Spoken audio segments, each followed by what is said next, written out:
ফেনীর গণমানুষের নেতা জনাব মঞ্জুর রহমান মঞ্জু ভাইকে ফুল দিয়ে বরণ করে নেওয়ার জন্য অনুরোধ করছি। ফেনী জেলার সংগ্রামী আমির, কেন্দ্রীয় মন্ত্রিসভার অন্যতম সদস্য মাওলানা মুফতি আব্দুল হান্নান।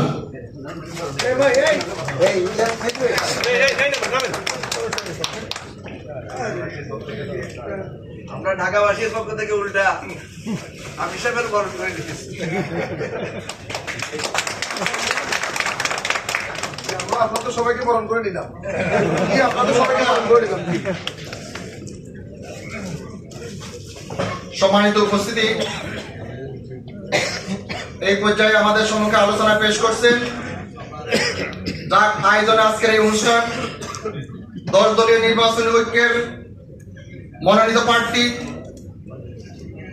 ফেনীর কৃতি সন্তান, বাংলাদেশ আমার বাংলা এবি পার্টির সম্মানিত চেয়ারম্যান, বাংলাদেশ ইসলামী ছাত্র শিবিরের সাবেক কেন্দ্রীয় সভাপতি, জুলাইয়ের অন্যতম যোদ্ধা জননেতা জনাব মুজিবুর রহমান মঞ্জু।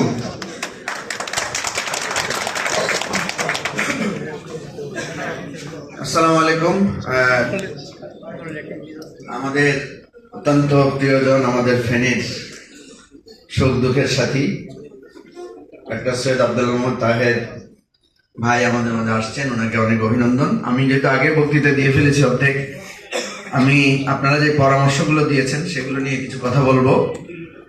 আর এখানে ম্যাক্সিমাম যেহেতু খুবই সেন্সিবল ভাই বোনেরা আসছেন, সুতরাং আমরা কাজের আলোচনা করব, সেটা বেশি আমাদের সুবিধা হবে। একজন ভাই বলেছেন যে লিয়াকত ভাই যেভাবে ডোর টু ডোর গিয়েছেন, এখন আমরা যদি ডোর টু ডোর না যাই তাহলে তো এটা ময়দানটা যেভাবে উর্বর সেটা কিছুটা ঘাটতি হবে। আমি বলবো যে এটা অলরেডি ঘাটতি হয়ে গেছে, একটা ক্ষতি আমাদের হয়ে গেছে, এটা আমরা কিভাবে পূরণ করব। তবে আমি আশাবাদী এই জন্য যে একজন লোকের আমি জিজ্ঞেস করছিলাম যে ভাই ফেনীর কতজন লোক আমার চিনে, উনি বলল যে 10% লোক তো আপনার চিনে না। কি বলেন, ঠিক না? কিন্তু রহিম ভাইয়ের বক্তব্যের পর আমার মনে হয়েছে যে ফেনীর 4 লক্ষ লোক আমার চিনে। কারণ মানুষের পরিচয় দুইভাবে হয়, নেগেটিভ এবং পজিটিভ। লিয়াকত ভাই যদি 4 লক্ষ ভোটারের কাছে গেছে, এই 4 লক্ষ লোক খারাপ ভাবে হলে আমার চিনে যে লিয়াকত ভাইয়ের হক নষ্ট করছে এই লোকটা। আমার চিনে না, 4 লক্ষ লোকে চিনে। সুতরাং আমি মনে করি আমার পরিচয় হয়ে গেছে, ভালো হোক খারাপ হোক যেভাবে হোক।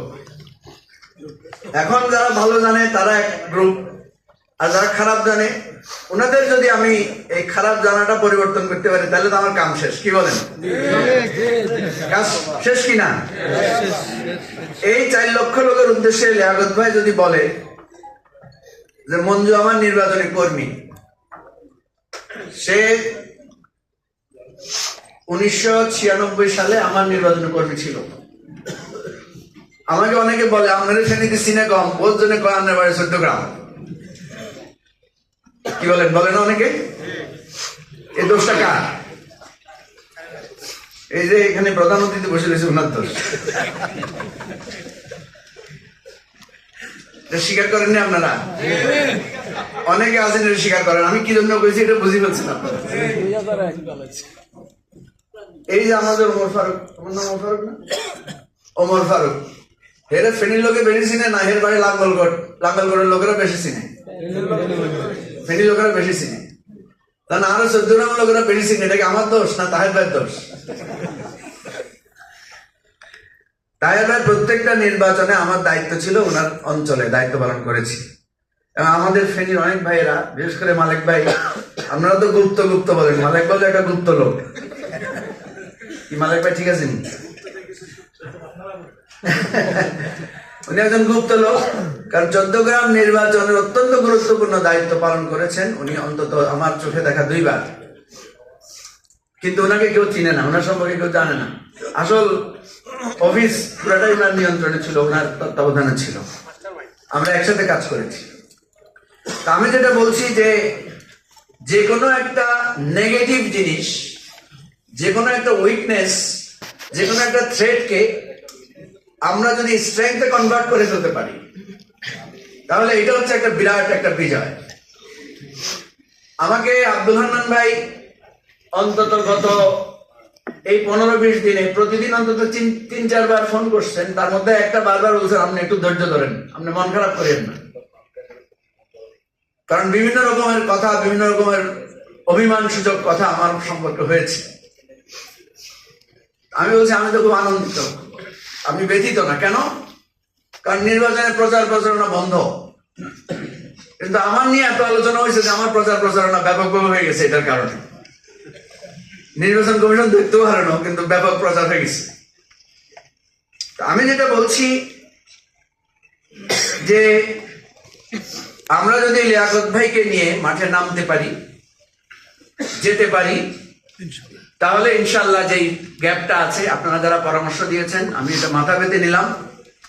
এবং যদি আব্দুল্লাহ তাহের ভাই, হান্নান ভাই এবং অন্যান্য যারা মুরব্বীরা আছেন, তারা যদি একটু, বা আপনারা যারা আছেন লিয়াকত ভাইয়ের ভক্ত এবং আমি সহ লিয়াকত ভাইয়ের যারা মানে কর্মী এবং ওনার অনুসারী, তারা সবাই মিলে যদি লিয়াকত ভাইকে আমরা রাজি করাইতে পারি, ওনাকে যদি সম্মত করাইতে পারি, উনি যদি আমাদের পক্ষ হয়ে প্রচার প্রচারণা অংশ নেন, তাইলে যে গ্যাপটা আছে এটা পূরণ হয়ে যাবে আশা করি। কি বলেন? ইনশাআল্লাহ। তাহের ভাই যদি কোনো ব্যবস্থা না নেয়, তাহলে আমরা হয় তাহের ভাইয়ের বাসার সামনে, নাহলে লিয়াকত ভাইয়ের বাসার সামনে আমি আপনাদের সবাইকে নিয়ে অনশন করতে চাই। কি রাজি আছেন নি? আমি একটা অনশন কর্মসূচি দিব। ফেনীর বাজারে ঘরে ঘরে যাইতে হবে না, ওই অনশন কর্মসূচি ফেনীর ঘরে ঘরে আমাদেরকে প্রচার করে দিবে যে আমরা লিয়াকত ভাইয়ের এই অবদান এবং স্যাক্রিফাইসের মধ্য দিয়ে ফেনীর জমিনকে আমরা এটা জানাতে চাই যে আমরা ফেনীকে বদলে দেব ইনশাআল্লাহ। এখানে নির্বাচনের প্রস্তুতি, গণসংযোগ